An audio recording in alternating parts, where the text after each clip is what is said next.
Hi, I'm Myla Merkel, and this is my video presentation for self-disclosure for week 3 of my interpersonal communications course. The concept of self-disclosure is actually pretty interesting in this day and age. The concept is really just being open and expressive to other people and disclosing who you are as a person. But it's interesting how guarded people can be with who and what they express in real life, face to face with another person, um, and versus what you would be willing to expose on social media or through the internet. I'm definitely the type of person that is more guarded and reserved in real life. I'm not the kind of person that will strike up a conversation with someone I'm sitting next to on a plane or train or in a situation. I would definitely give the bare minimum of information. I mean, I'm sure I'm a very chatty person and I'm a very welcoming person, so I would definitely strike up a conversation, but I keep myself very guarded, and the things that you know, choose to express with people is um, very exclusive.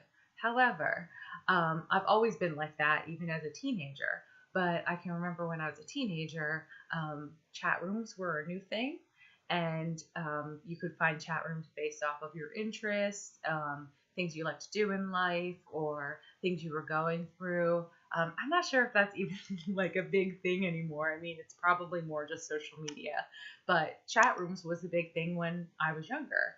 Um, and there, when I was able to kind of not really know how to express myself as a teenager, I could definitely find people that I could express myself a little bit more to, like even just what I was going through, maybe situations where I wasn't getting along with my mom or family members. It was easier for me to strike up conversations with people I probably would never have talked to again, rather than a family member or a friend, just because there's almost like a lack of judgment that comes from people who don't really know anything else about you, which is what we kind of put into the preamble of this presentation.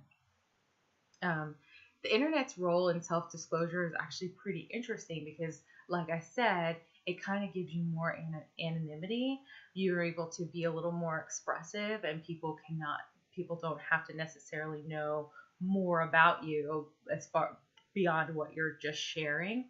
But at the same time, I mean, I really see social media being something that people use to express themselves all the time. And I think that's pretty interesting because it's definitely not how I am.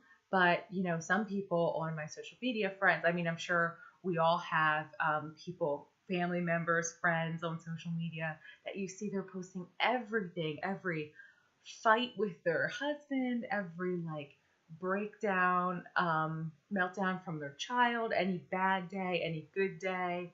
It's everything. It's across the gamut. But then on the other hand, you have people who only share the good things. And if you just looked at their profile on social media, you would think that they have the perfect husband, the perfect kid, the perfect job, the perfect house, the everything.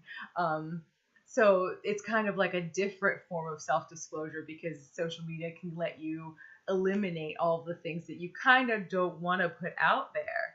So it's sort of a double-edged sword because you find people from either side of the spectrum. I'm definitely more of the person who only posts the fun things that are happening. I mean, I try not to be super over the top and fake about it, but I definitely only you know express what I think is fun. I feel like social media should be fun, so I only express the things that are fun. But some people use it as a way to express themselves and connect with other people. The one example that I can give you is that my husband and I are trying to have a baby, and so I found an app. It's called Glow, which is it helps me track like my cycles and things like that. TMI. But there's a forum on there, and it's a forum for women who are trying to conceive or for any different area of your life. And that in that aspect. And there's definitely women because I'm in my 30s, and there's definitely a group called Trying to Conceive in Your 30s. And people post questions, they vent, they, kind of comfort each other with all the things that go into to trying to conceive, especially if you're having a hard time. And people really open up for that. And I've been able to open up too. I mean, we've sort of been starting to try to start a family, but haven't really told anybody because I don't know. I kind of, again, keep myself guarded, and I don't, want to make that known to everyone in my family or friends because I don't want to keep being asked about that. But in the Glow app, it's definitely interesting to see the things that I ask or the things that I sort of vent about, and to get the responses, and you sort of get people who understand and have gone through those walks of life. So I'm definitely not it's interesting how I can say that I'm a guarded person in real life. I mean, I can have friends that I've known for years, or people in my life that I've known for years that don't really know a lot about me. Then there's people that I'll connect with immediately, and after like 6 months, I'll, share things with them, thoughts about life, or, the experiences that we've both gone through. And it's kind of different how I can be a little more expressive um, over the internet, because I think you just have to connect with people. I mean, to me, it's all about connecting with people. I don't want to just expose who I am just to do it. So that's kind of my experience that I've had with self-disclosure. It's sort of a balancing act. Um, so yeah, it's a balancing act. And I think as social media and the internet continue to expand, we might get into a more of a secluded space of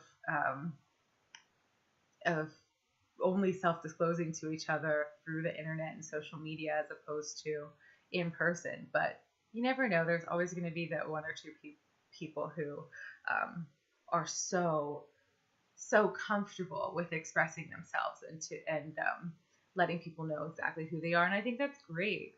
I'm just definitely someone who keeps my cards a little bit closer to my chest. So I hope that helps to answer the question, and thank you for your time.